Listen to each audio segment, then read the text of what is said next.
Hello everyone, Comment here with Benjyfishy, as you can see, and I'm going to be asking him a few questions about all aspects of his esports career today. But first of all, how are you, mate? How are you doing? You good? Yeah, not too bad. Yeah, I mean, currently England is 1-1 against Switzerland. So, as this video goes Uh, live, we pray that, they've won. Maybe they've won the Euros at this point. Who knows when it's True. going to come out? Actually But I true. mean, we can pray. We can pray, right? Yeah, Yeah, doing good, mate. Doing good. yeah, it's good to hear. I really appreciate you taking the time after what I'm sure has been a pretty stressful Super Week, 2 games. hmm But you've come out with 2 wins. That's four on the hmm trot now in Europe. So I wanted to ask Yeah. you, how are you feeling about the team heading into these playoffs?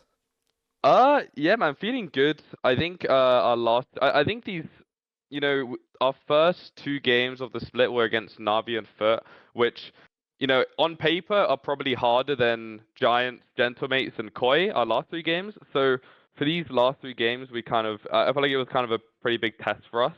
Like we're a little bit disappointed about our performance on the last few games.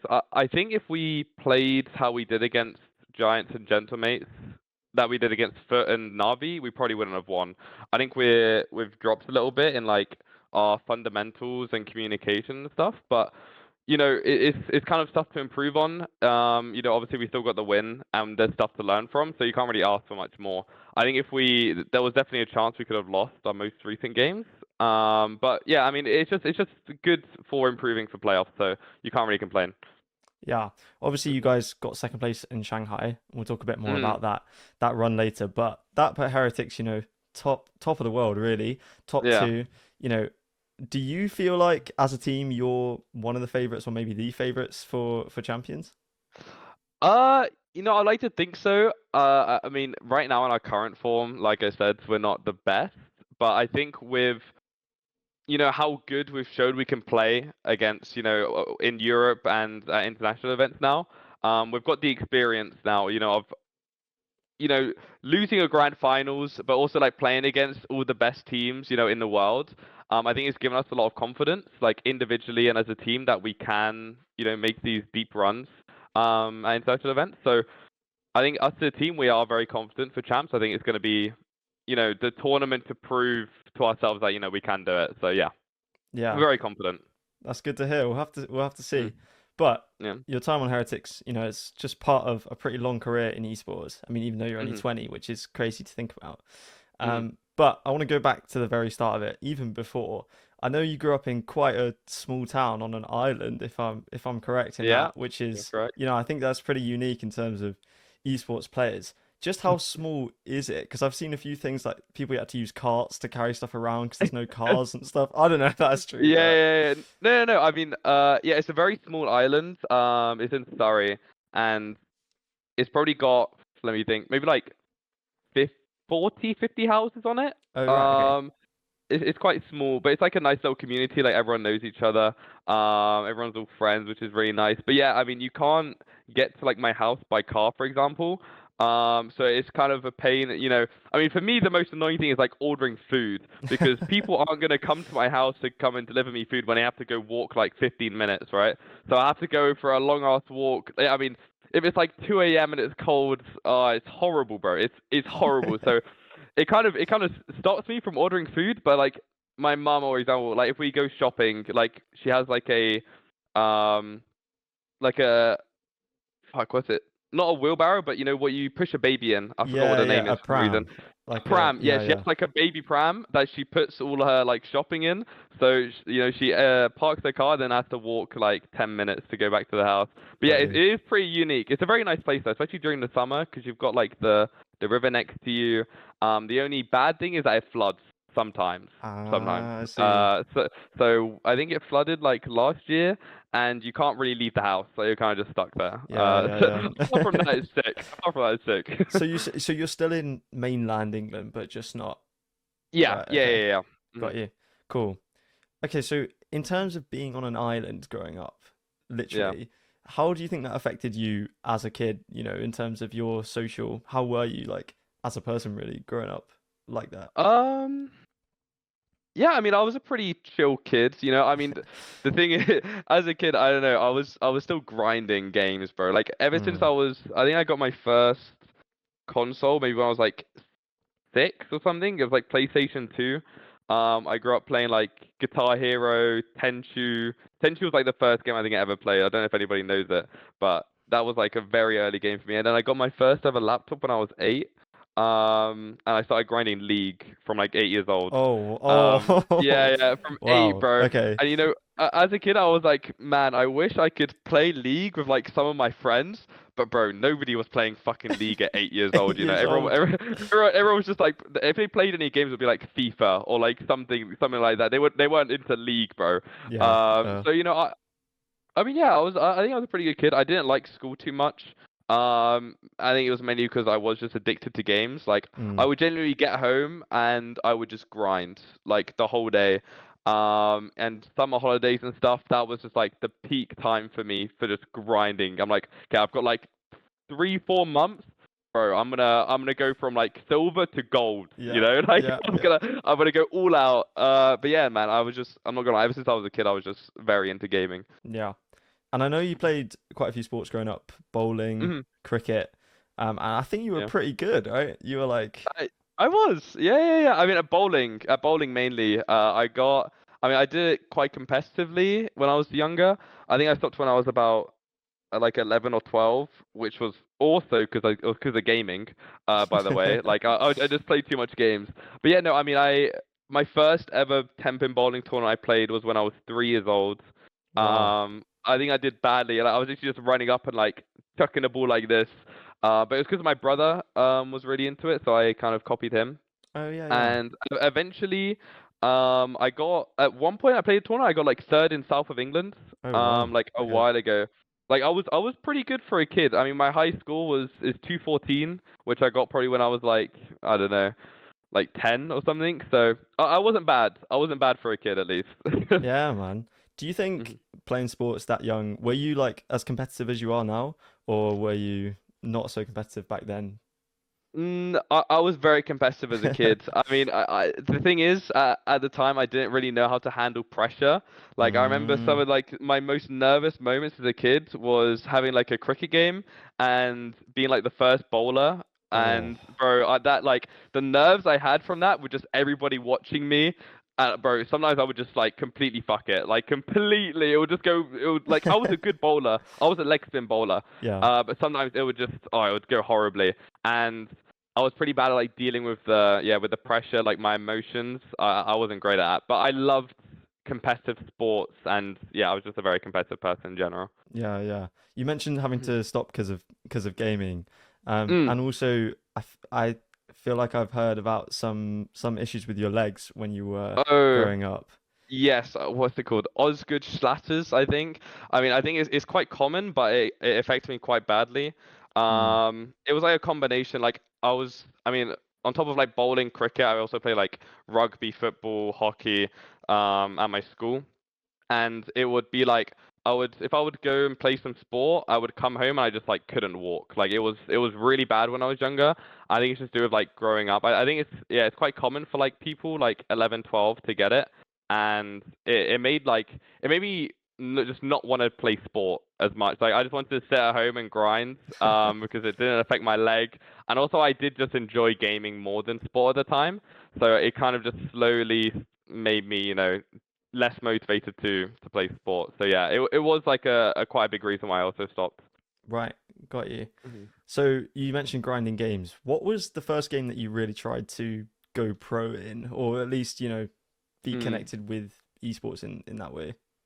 It was definitely League. I mean, Okay. literally, I mean, I told you I started playing when I Yeah. was 8, and I mean, I remember like I think it was, I don't know what season it was. It was the season that I think Taipei Assassins, I think the team was called, won TPA.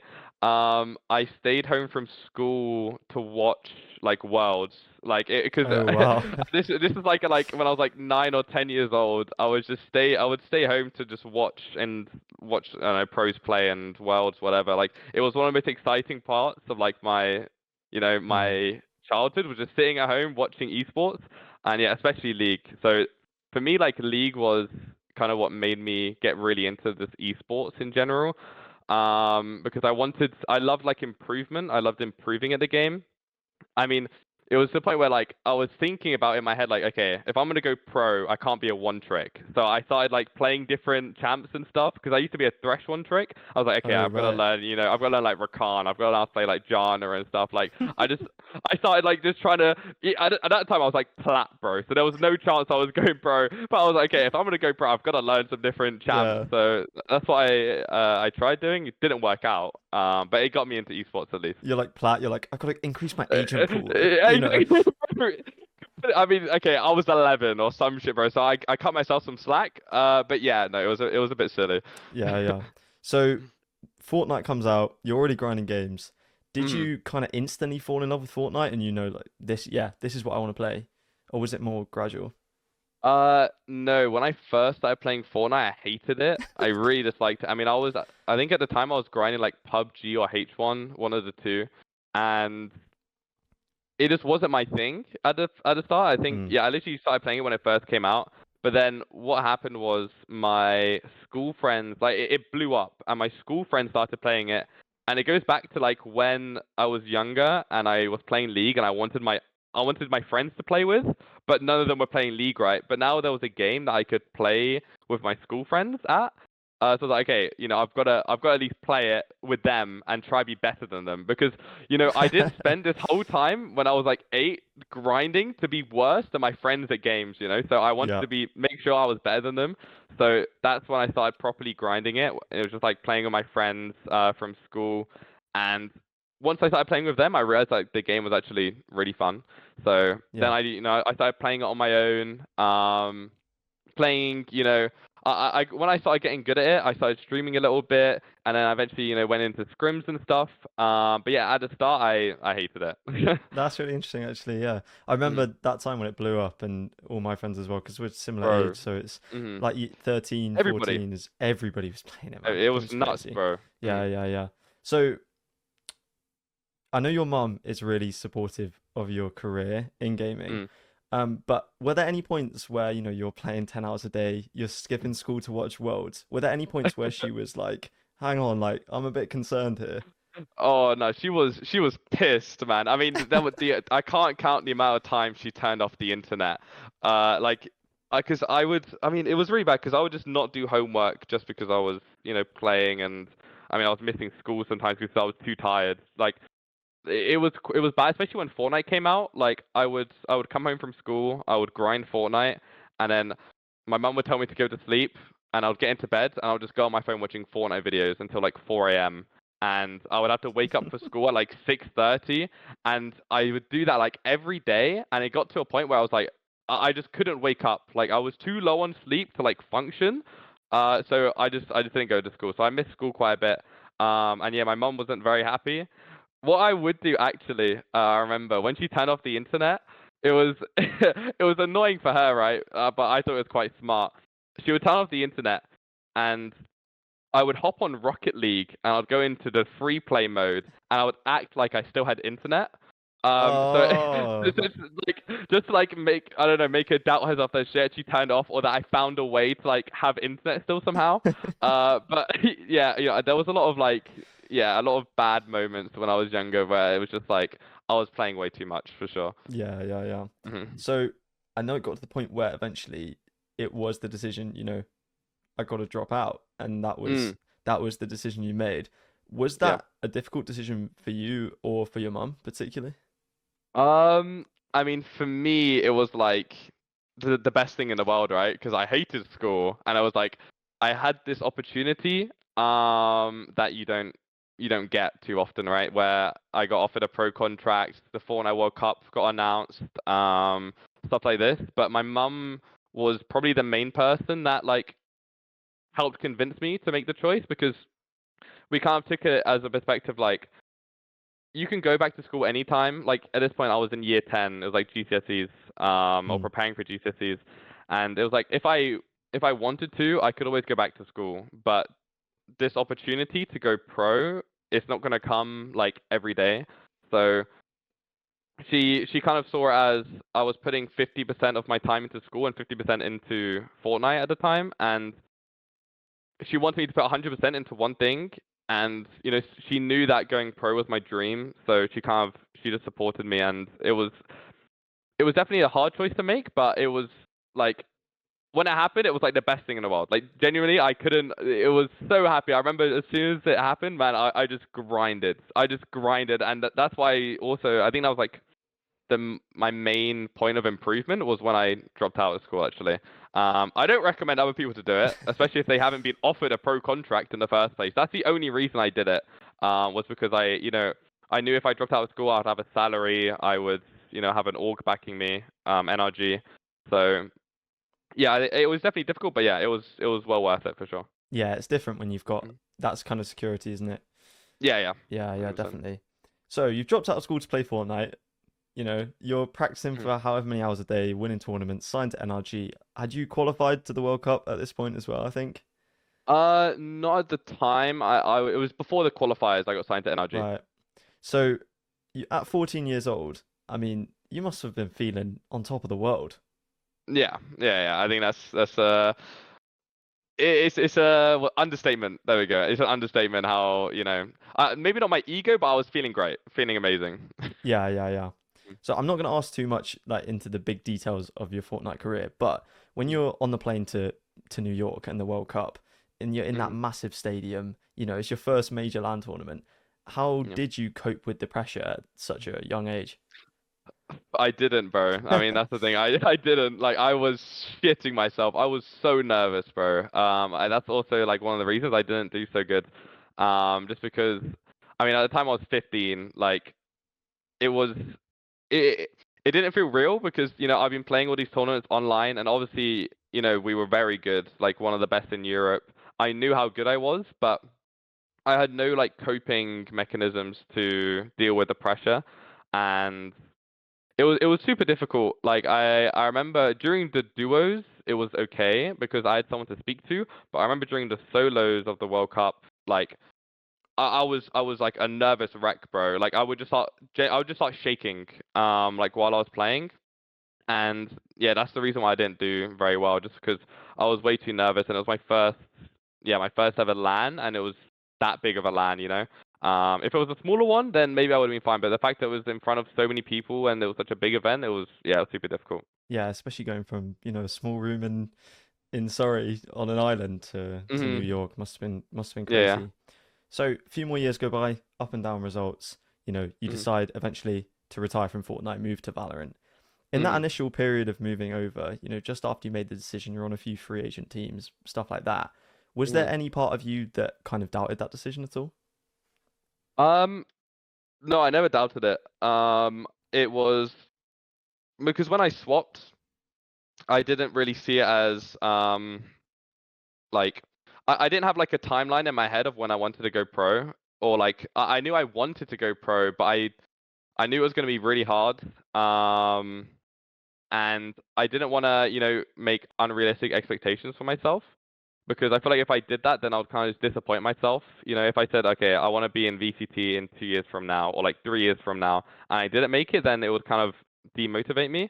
So I just swapped, just to play something I enjoyed. Like I hated Fortnite at the time. Like I couldn't stand it, so I just wanted to have fun gaming again. And whether people watched me, whether I went pro or not, I just wanted to um I just wanted to do it for fun, basically, at the start, and that's what I did. I just grinded ranked when I first swapped, and then eventually, I got offered to join a tier 3 team, and I realized I was really good, and I just kind of kept making my way up. But yeah, it was basically just for fun. So I never like once doubted myself. Yeah, yeah. Interestingly, I was interested in your choice of role. What made Mm, you gravitate towards, Sentinel, do you think? I mean, I wanted to play duelist, like for tier 3, and at the start of tier 2, I was a duelist player just because I feel like most people Yeah, want who to play doesn't? duelist. Yeah, so at the start I was duelist, and the main reason I swapped to sentinel was because in enterprise in tier 2, I was on a team with a player called Alexic, and he was a duelist before I joined the team. But then when I joined, he swapped to sentinel so I could play duelist. But I realized like I wasn't that good at duelist, and he was probably better than me on it. and he wasn't also that great on Sentinel. So it was kind of just like we just tried it, back. We tried me on Sentinel and him on Duelist, and it worked a lot better. And I also liked Sentinel a lot more. Like I remember back in like the early days of me playing Counter Strike, I kind of liked lurking and stuff. So I thought the role kind of suited me. At least I had like a little bit of experience, but I never played it in Valorant. So I tried it, and I was just like good at it. So from then I was grinding it. It wasn't like it was like I really want to play Sentinel. It was more just like a natural thing that happened. Yeah, yeah. So I know you said previously that starting from scratch in Valorant was really important and working your way up. Like you said, you didn't want to hmm just, set unrealistic expectations for yourself. What do you think hmm were some of the most important lessons that you learnt going from on playing on that tier two team on Enterprise? Um, I think from playing in tier two, I kind of realized like that I am just as good as everyone else. Like in each tier I played, like tier three, tier two, and then to tier one, it was like I know I realized like I'm good enough. It was quite difficult at the start, because I just didn't know if I was gonna be good enough to play against tier two players. Or I don't know, I had this like weird expectation that they were gonna be like incredible. But once I actually played against tier two players and, scrimmed against VCT teams, like I realized I'm not much different than these tier one players and these good tier two teams. It was I thought of it more as like they got the opportunity for it and they proved themselves. So that's just what I wanted to do. I wanted to get the opportunity and prove that I deserve to be there. And yeah, that's what I did. Yeah. Was Mm. it difficult moving from an esport where you were either playing by yourself or to maximum with two other people to a whole team of five? What were the differences and the changes between those? I think like a big thing for me was improving my comms. I think that was like a big thing in tier two for me. Like I improved my comms a lot.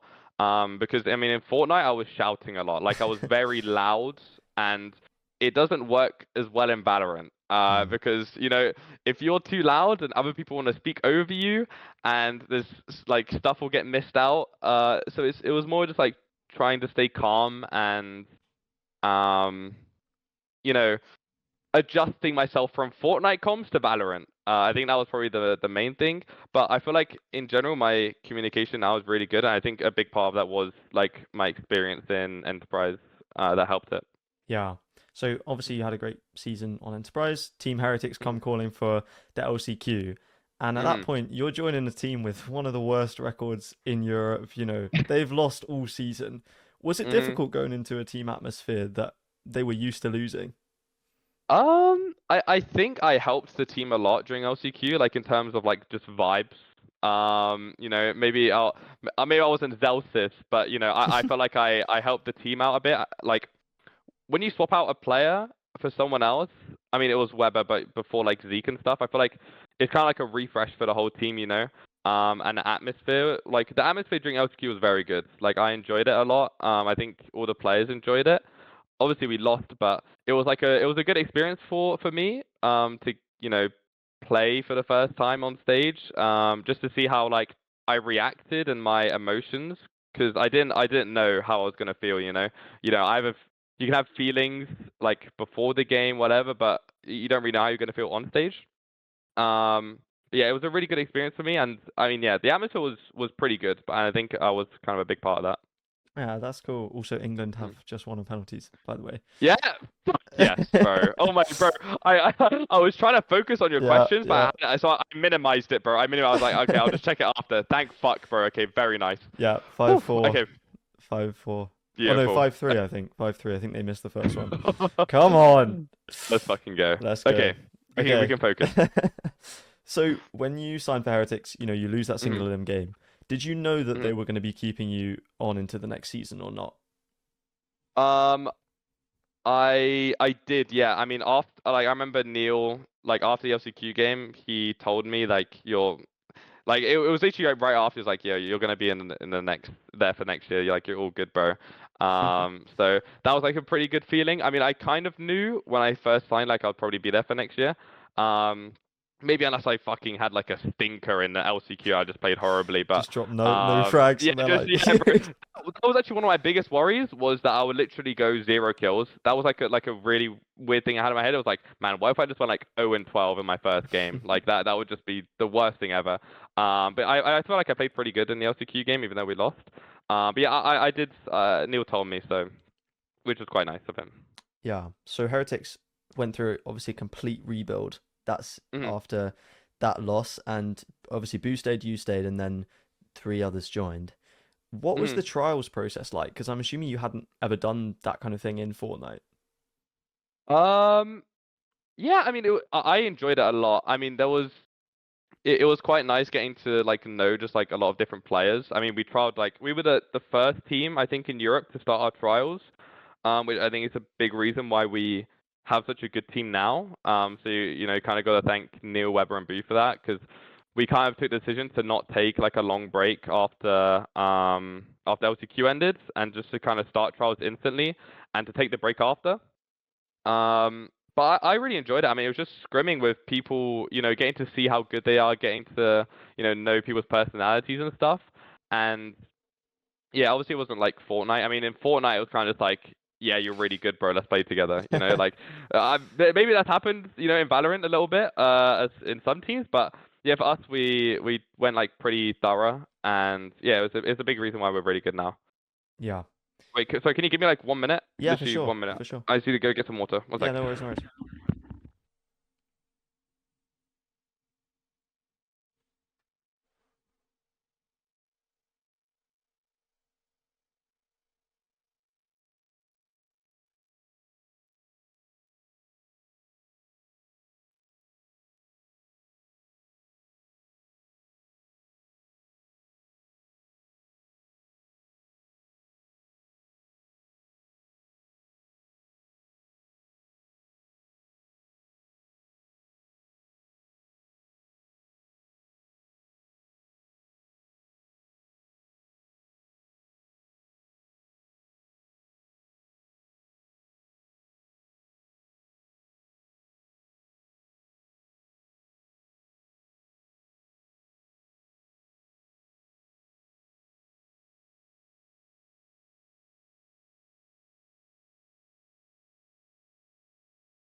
Yeah, Oh, I'm all so good. happy, bro. So happy we won. Yeah, thank fucking God, bro.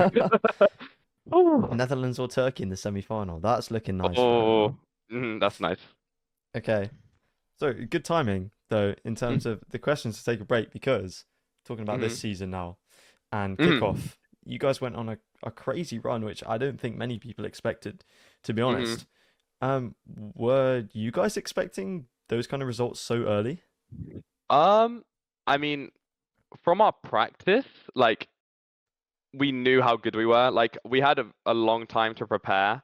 Like it's the longest time we've had to prepare of any of our games so far. Like, I think we had like 2, 3 months to just practice and grind, and I think that's why we became like so good. And you know, you have you have your results in scrims and stuff, but you don't actually know how good you're going to be on stage, against like good VCT teams. So me, we had high expectations, but we didn't. For me personally, I didn't actually know how we were going to do. So yeah. Yeah. And so you qualified to Madrid with only Mhm. two O's, obviously unlucky in the grand Mhm. final, but you still made Mhm. it. What was it like walking out in front of that home crowd for the first time?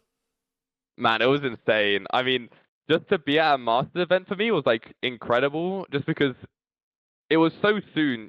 Like I really didn't expect myself to get to that point. Like especially with you know we didn't have. I mean, we were playing with not our full roster. Like we didn't have Wooten because he was too young. So we didn't have our team that we trialed with, but still, when I thought of it, I was like, man, Madrid would be so cool to qualify for because it'd be a home crowd. It would be, my first international event. I feel like it would have been perfect. So man, it was incredible. It was a great experience for me personally because I mean we played against Sentinels and Paper X, which were I think they finished first and third. So and for me personally, like I feel like I played individually really good, and it gave me a lot of confidence that I I had what it took to play against the best teams of the world. Hmm. So it was a really good experience for me. Yeah. And that match against Sentinels, obviously they won the whole thing, but it Hmm. was damn close, man. I mean, Yeah. Hmm. how different do you think the tournament would have gone for you guys if you'd have closed out that match? Um, I think, if we would have won that game, we would have had a lot of confidence going into the other ones. I think we could have maybe not made grand finals, but we would have like made a pretty deep run, I think. Hmm. Um, because we were a good team, man. We were a good team, but I think we lacked uh, some mental stability, I guess. Like we would lose games. Like I mean, against Paper especially, I remember on like the third map on Split, we just they had the momentum, we just couldn't stop it. Like we feel like we couldn't do anything. I think that's you know it's built us a lot as a team, that event, just from playing against really good teams and learning from the mistakes that we made. But I think if we beat Sentinels, there was a very good chance we would have done very good at Madrid. But sometimes you just get an unlucky draw. So what Yeah, can you do? it was really tough. I was rooting for you guys at Yeah. that event. I was like, dude, are Hmm. you serious? Paper X as well in the low bracket? Like, Yeah, come on. it's But unlucky. yeah, so you're coming in split two. Woo, he's finally back, and Hmm. he looks crazy. How much had Hmm. you actually played with him before he came into the squad? When did he come in? Wait, Um, he came in for split one, right? I think yeah, like end yeah. of split one. I mean, I think we had literally like a week when we first got him in. Like we had like 1 week to swap him out with Pat. With Pat, oh man, there's been so many like roster changes, like with Domi going out, Patty coming in, Woot coming in. Man, I don't remember, but I think with Woot we had like 1 week when he first came back to try and implement him. Wow. And it's quite difficult, like to just change our full player. I think yeah, no, I remember we swapped him out after we lost to BBR. I'm pretty sure. Um, so we kind of just like went with it, and it was kind of just like getting him used to how we play. Because we hadn't played with him since off season, like ages ago. So it was kind of just implementing him into our like how we want to play the game, like what sort of, I mean, even just like remembering strats and stuff. Like you've got to remember so many different strats on different maps. So it was mainly just that was quite difficult. But I mean, he's an incredible player and he's very natural, like to just being good. So it was difficult, but he did it very well. Yeah. And you guys are really good friends, it seems like. Hmm. How would you describe the dynamic between you two? Have you kind of mentored him at all? Because obviously he's a very young player, right? Mm.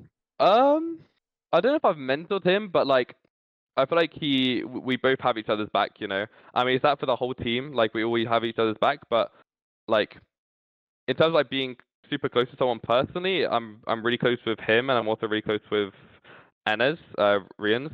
Like I don't know. I mean, for example, like me and Wu, a lot of time we travel to the office together, or we'll go back like to our apartment together. We just, you just end up talking. So you learn a lot about people, and I think me and Wu have probably done that like the most. So yeah, I think we're just really good friends. I mean, the whole team, like that's why I think also our team is really good. It's just because we're all like super close friends. But yeah, me and Wu especially, we're very close. Yeah, yeah. And like you mentioned, him coming in, it wasn't the smoothest run to Shanghai in that regular season. Mm. But you made it happen, and you had some Yeah. insane games in the playoffs. Mm. I was looking through the Yeah. records. I was like, this guy was, he wanted to go to China. Uh-huh. When you have those games where you're just popping off, you're like 28 and 6, and you enter that kind of flow state. How does that like kind of manifest in you? Are you kind of hyped? Or are you just focused, you locked in, or are you shouting, or how do you do it? I mean, I do like to shout. I think it's quite easy to tell. I Mm, enjoy shouting. I more do it just for like the team, like the energy. I like to, especially if we're like losing rounds when we win one, like trying to get the energy up can help you get some momentum. But for me, I can feel when I'm having a good game, like I can tell when I'm just like shooting very well, and when I'm in that like state, I don't know. I feel like I can't really do wrong. It's quite, and even if I do something wrong, I'm like, it doesn't matter. Like I know I'm gonna come back and do something like really good, or help the team in whatever way I can. I don't know. It's quite weird, man. Like it's just mainly it's just down to like aim. I feel like when I'm having good games, but when I'm aiming good, it feel like it gives me a lot of confidence, and then I communicate better. I kind of just do everything better, and that's when I get like some crazy rounds, like I don't know, split A site defense, like just holding it down. It's just yeah, it's just when I'm in the flow state, really. Yeah, yeah. Mm, So you lose the grand final against Fnatic, unfortunately, and then Mini mm, Boo, he can't play school, exams, stuff like that. mm, Patty came back in. At yeah. that point, I know you had how many days of practice did you have? Like, We had 1 day and like 2 scrims after like on the other day, so we probably had like 6 or 7 scrims, maybe. right, okay. So Mm. you're coming into that tournament. Is your confidence like lowered because of that? Like, Uh, Yeah, I mean, me personally, yeah. I mean, I think the team atmosphere was still very good. But I mean, we knew it was gonna be like very difficult. Like me personally, I didn't expect us to have like a super deep run. I was kind of just like, oh, it's gonna be super cool. Just chilling in Shanghai.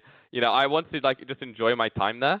And I think we didn't really have much like pressure on us. We were kind of just like, okay, well, if we do good, that's sick. But if we don't do good, man, it's the circumstances aren't for us. Like it's just unfortunate. But my expectations weren't super high for it. It was, I think, yeah, that's part of the reason why we did really good is because we had like no pressure on us at all. yeah. And you did have you had to grind out some of those matches in the Swiss stage. That one Hmm. against FPX was Oh nail my biting. God. Yeah, yeah, yeah. Was it difficult to play against a team that's so unpredictable? Yeah, I mean Chinese teams especially. I think we got used to it by the time we faced EDG, but playing against DRG and FPX, I mean FPX was harder than DRG, but like man, they were like really hard to play against. It's nothing like any teams I've ever played against, even in scrims. Like we anti-strat them and we know what they're gonna do, but you still can't. Man, you can't do anything. Like the plays that they do, they're so random. They catch you so off guard that it's impossible to like anti-strat. Sometimes it just literally comes down to who's aiming better and who's got better team play and peeking together or whatever. And FTX especially were very good at that. Like I don't know, especially the Icebox. The Icebox was probably one of the hardest games I've played for me personally. Like it was the mental pressure. Whoever lost, flies home.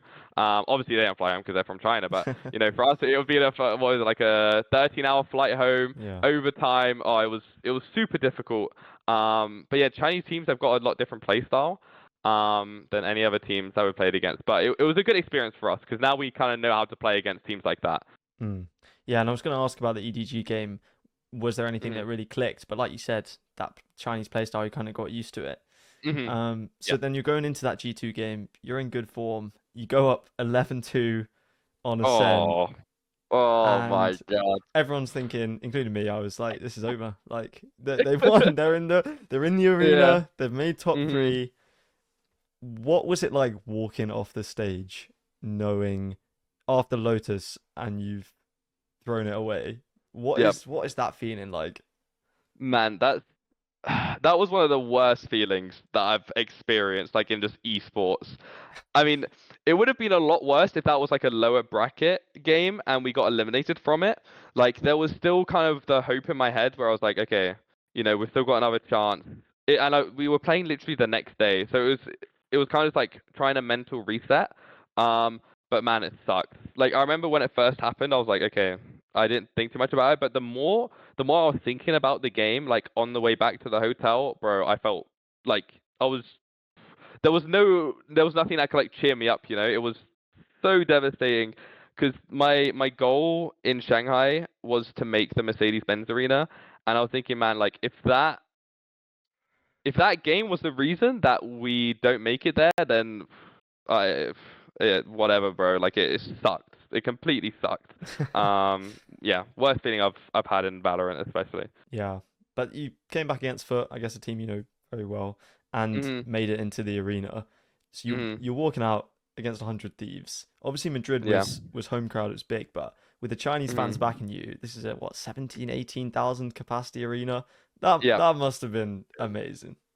Bro, it was nuts, man. I haven't experienced anything like it, like in my life. Like obviously the Fortnite World Cup, but the thing is with the Fortnite World Cup, there's 99 other people, and if someone's cheering, it's probably not for you. Like it's probably Yeah, just for someone else. Like, but in Shanghai, like the crowd and the atmosphere, I feel like the stream and the VODs, it doesn't do it justice. Like it was incredible, man. Like the amount of like gifts we got, like just so many people screaming, like seeing us in man, like we felt like celebrities. Like it's insane. But the actual when you're inside the arena, it was man, it was nuts. Yeah, generally never felt anything like it. yeah, and you took that match 2-0 as well. That hmm moment when you get the 3K on bind to send it to overtime, it's like The three. lamps. You just walk out of Oh lamps. yeah, and they're all blind. I Yeah, remember. Yeah. yeah. Is Mhm. there does anything compare to moments like that? I mean, I don't think so, bro.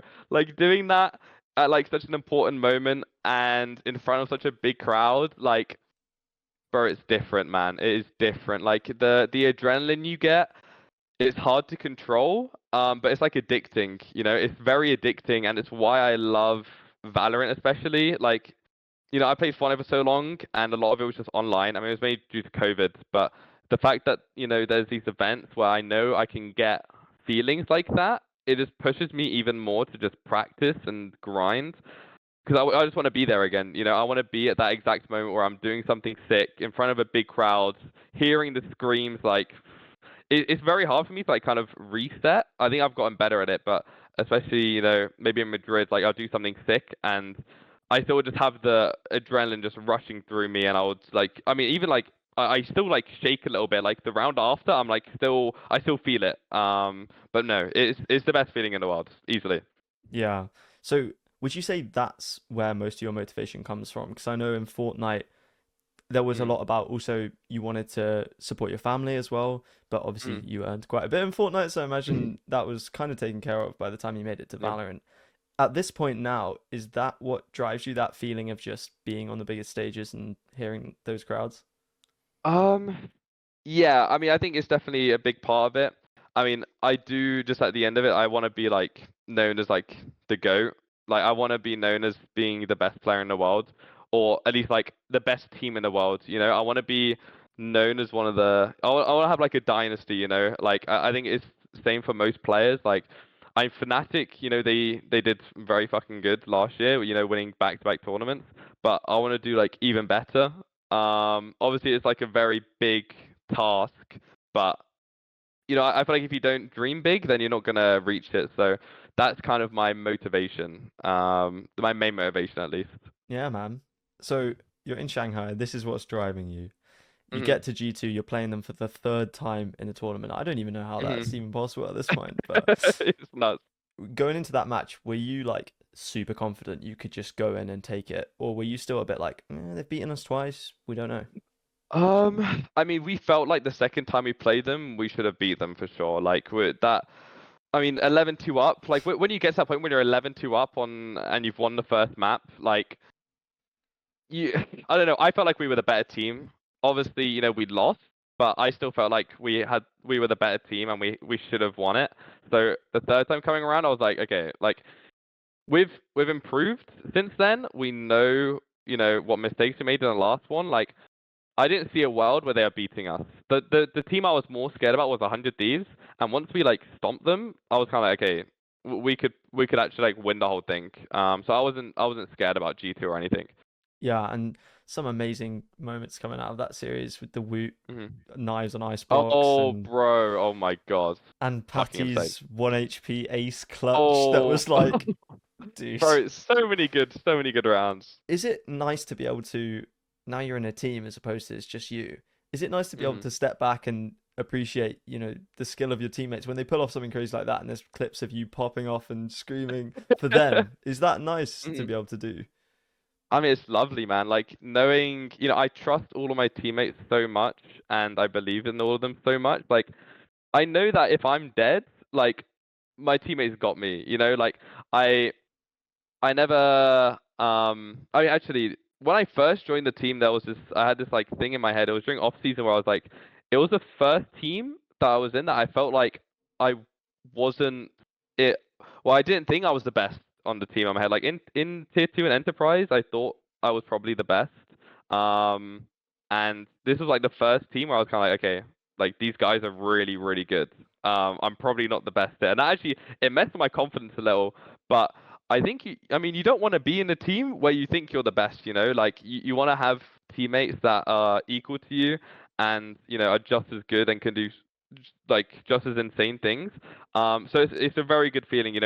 Everybody in the team has had like insane moments. Everybody's so insane mechanically, and you can rely on everyone. So yeah, it's a very good feeling for sure.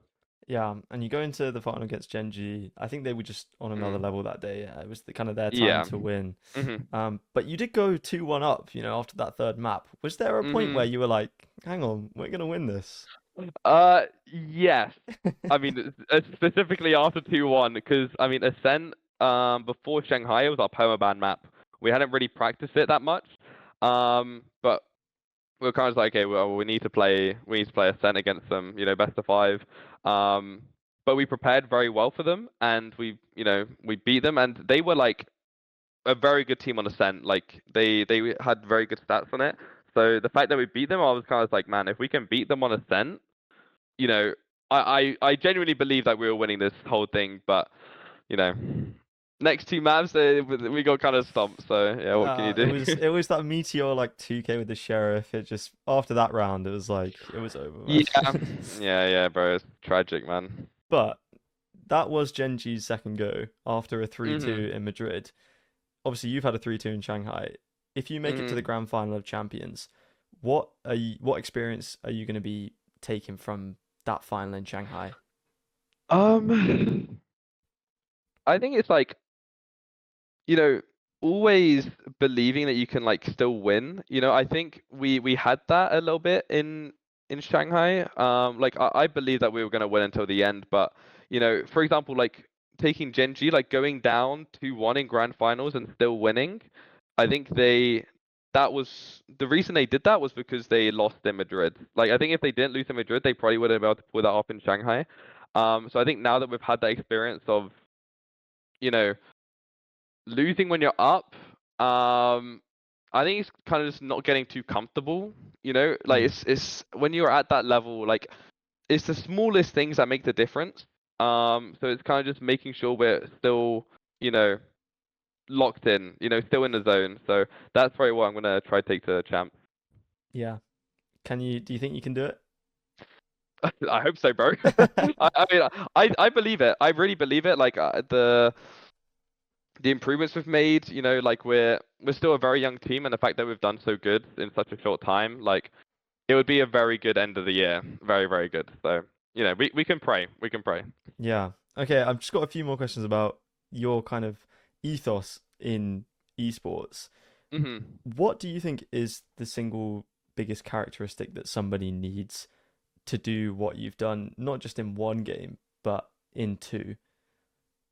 Um, I think a big part of it is like be willing to kind of make sacrifices. I mean, you've got to have the time for it, but like, I mean, for example, in Fortnite, I didn't see like my IRL friends for probably like 2 years, just because I was so motivated and I was so like into just grinding. Like I loved improvement, and I like that's what I love the most is just like noticing myself improve. Um, and it makes me want to play more. So I think the big thing is kind of just being willing to have sacrifice in your life, like make sacrifices to do, something that you love. Yeah. Do you think being at the top of a completely different esport than Valorant, do you think that's given you any kind of unique advantages coming over to a new game?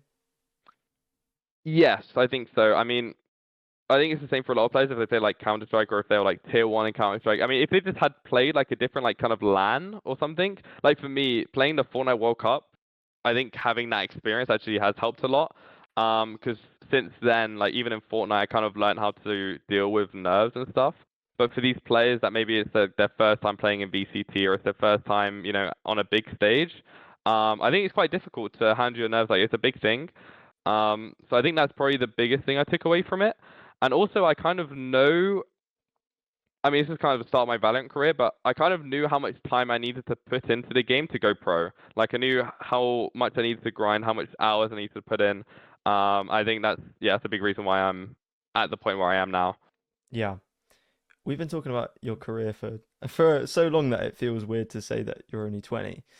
Do you have any idea what you might want to do after you finish playing, or for now are you just like just gonna keep playing, see where I go, you know? I mean, I just want to, yeah. I mean, for now, I'm just fully. I haven't even thought about it really.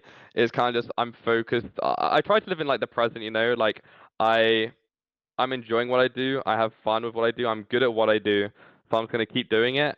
But when it gets to the point of, maybe it's time to, retire or something, because I can't really see myself stopping playing Valorant. Like, I don't really want to swap to a different game. Like maybe if I got really sick of Valorant and there was another game, that interested me, then maybe. But I'll probably end up going to streaming. I was thinking about maybe coaching, at some point, but I don't know if I'm smart enough for that. At least right now, like right now, I just go around and shoot, bro. Basically, I just do what Boo tells me. But maybe at some point in my career, a bit of coaching, but most likely, like after everything, I'll just go to streaming. Maybe be like an EMEA Tarek, or try to be at least. So, Yeah, yeah. yeah, yeah. That's at least that's what's on my mind right now. You mentioned when you joined Heretics for the LCQ for the first game, in Tier 1, you hmm thought that you brought the vibes up of the team. hmm What do you think it is about your personality that creates these good atmospheres in teams? Because clearly you've done it this year as well with the Heretic Mm. squad. Um, I don't know. I feel like I just try to be myself. I'm not afraid of like screaming. I'm not really afraid of like being embarrassed or anything. I don't know. I I try to be, nice to everyone. I don't know. I feel like I just have good vibes. I have good energy, and especially on stage, like I I feel like I can change. I can help motivate everyone when we're losing or when the momentum isn't like on our side. Um, I think it's just like that bit of positive energy is sometimes what you kind of need to carry yourself through the game. Yeah. In terms of going to these major events, obviously you meet a lot of players. Are there any players that Mhm. you've become really good friends with that are on other teams? Um, One of my first ever friends in VCT was Stark, though actually, like, and I was just through playing ranked with him. I'm quite good friends with Stark, though. We don't speak as much anymore, but I also consider us like pretty good friends. And also Boaster, I'm a big. I mean, I was a huge Fnatic fan. Like before I started, competing and stuff, I was a huge Fnatic fan, and especially Boaster, just because I think he also has just like incredibly good vibes. Um, so the fact that like I'm pretty good friends with him now, just playing against him as well is super super cool. So yeah, probably Boaster and Stark though. I would say.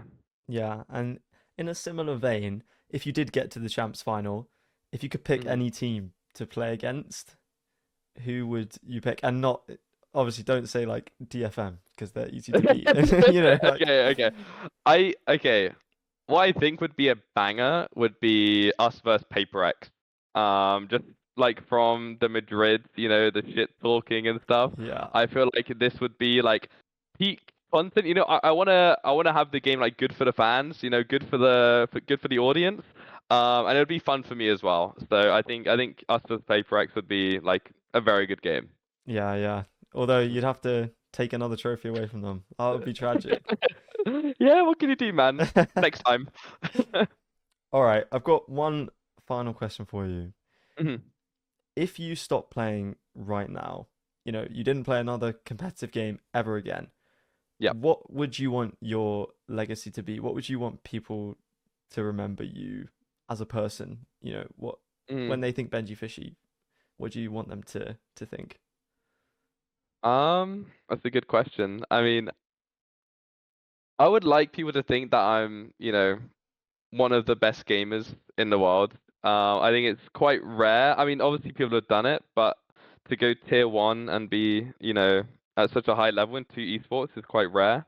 But I also, I want people to learn from kind of my story that if you're not enjoying something and you're not like, you're not enjoying your job or you're not enjoying whatever you're doing, like you can always change it. Like it's difficult. Like obviously my position is a lot different. I'm quite skilled at gaming, but I don't know.